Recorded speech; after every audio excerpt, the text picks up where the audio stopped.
Alors dans cette vidéo, on va commencer à s'intéresser à la notion de pente. Donc on va commencer par une droite. Donc quelque chose de très simple. Donc une droite, ça commence, on le dessine quelque part. Bon, c'est pas très droit, c'est pas très grave, c'est peut-être pas très grave. Donc je prends un premier point sur cette droite. Et donc, voilà, ce point il a une certaine abscisse. Hein, on a deux axes. Donc les abscisses, bien sûr, c'est l'axe horizontal. Et l'ordonnée Y, l'axe vertical. Donc un premier point qui a une certaine abscisse, x0, et une certaine ordonnée, y0. Donc c'est un point qu'on note, bon, ça c'est des choses qu'on a vues et revues. Hein. Voilà, x0, y0, et un deuxième point que je choisis arbitrairement, hein, j'expliquerai un peu plus tard pourquoi. Donc je prends un deuxième point, abscisse x1. Alors je suis pas très doué pour faire des dessins, des traits droits, et comme coordonnée y1. Et qu'est-ce qu'on appelle une pente? C'est en fait le rapport. Donc en fait ce qui nous intéresse, c'est de comprendre ce qui se passe. Alors on va faire un petit dessin en fait. On va faire un petit vélo ici, et on s'imagine un cycliste. Voilà. Alors je ne sais pas dessiner une droite, mais alors les vélos. Donc on s'imagine un cycliste sur une route bien droite, mais qui monte. Voilà, le sens de la flèche. Et quand le cycliste il parcourt, mettons, 100 mètres, donc de cette distance-là, de cette position-là à cette position-là, quand il va de x0 à x1, eh ben il doit pédaler contre une certaine pente, puisque quand il parcourt une centaine de mètres, par exemple, de x0 à x1, eh ben, il prend de l'altitude et il passe de y0 à y1. Et on comprend bien que plus cette hauteur est importante, pour une distance ici, plus la pente est raide. D'accord? Bon, par le calcul, on dit donc que la pente c'est égal à la variation en ordonnée, en altitude, hein, pour notre cycliste, sur la variation en abscisse. D'accord? Et nous, on veut faire ça pour une droite. On veut calculer cette pente pour une droite.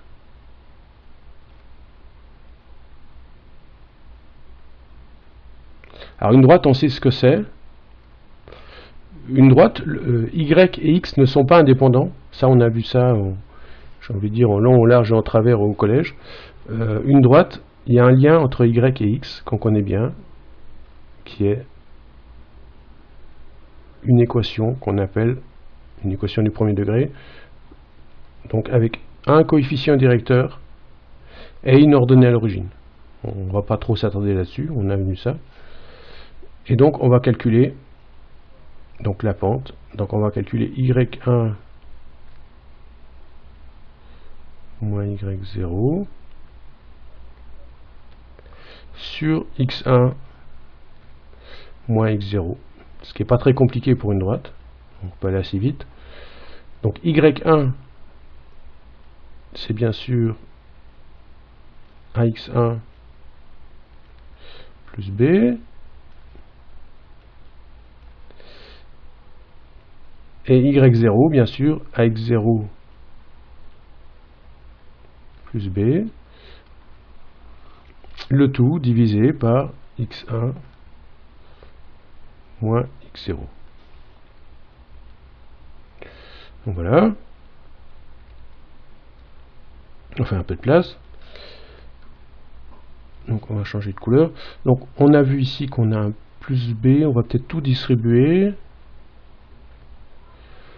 Donc on obtient donc x1 plus b moins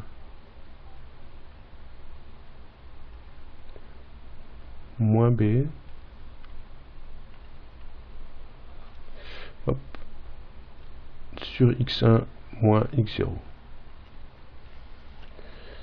Et bien sûr, on a ici b moins b qui s'en va. On a ici a, ici a qu'on peut factoriser. On n'est plus au collège, donc c'est des choses qu'on doit savoir faire assez vite. Donc je mets a en facteur. Les termes, donc x1 ici, que je retrouve, que je réécris là, moins x0.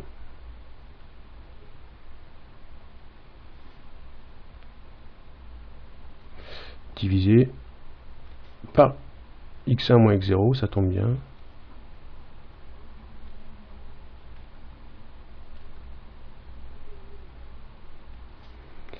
Et ce qui fait donc, puisque ça bien sûr ça fait 1.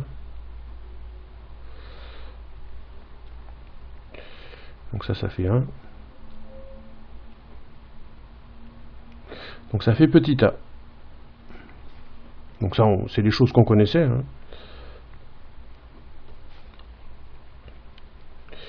Donc on a bien la pente. Ça c'est un résultat remarquable pour une droite. Donc ne dépend pas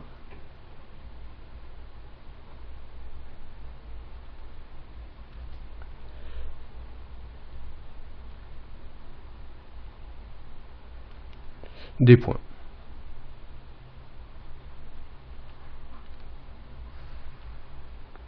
Donc c'est égal au coefficient directeur. Ça c'est quelque chose qu'on a déjà vu. Alors maintenant, bien sûr la droite c'est un peu simple. On va prendre une autre courbe et je vais prendre voilà une belle droite, donc une belle courbe avec une pente bien raide, toujours penser à notre vélo. Et après, voilà, on a un petit plateau et éventuellement après la courbe redescend. Voilà une belle montagne. Donc là, on comprend bien que le vélo, hein, pour prendre une image simple, notre vélo, notre cycliste, il a beaucoup plus de mal ici. On a une pente qui est importante que là. Et là, c'est carrément facile, puisque le vélo il redescend, c'est le repos. Donc la pente n'est... Donc là, on dit qu'on a une pente négative. D'accord. Et là, bon, on est au sommet, on est sur du plat. On dit que la pente est nulle, là. Il n'y a pas de pente. Ce qu'on comprend bien intuitivement, quoi.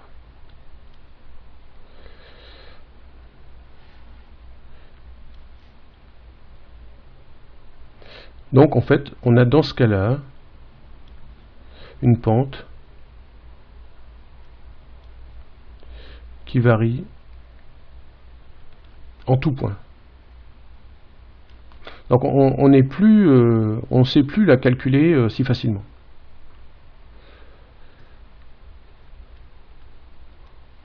Donc la pente n'est pas la même ici. Là, la pente est, on va dire, modérée. Elle devient très importante ici. On gravit la montagne.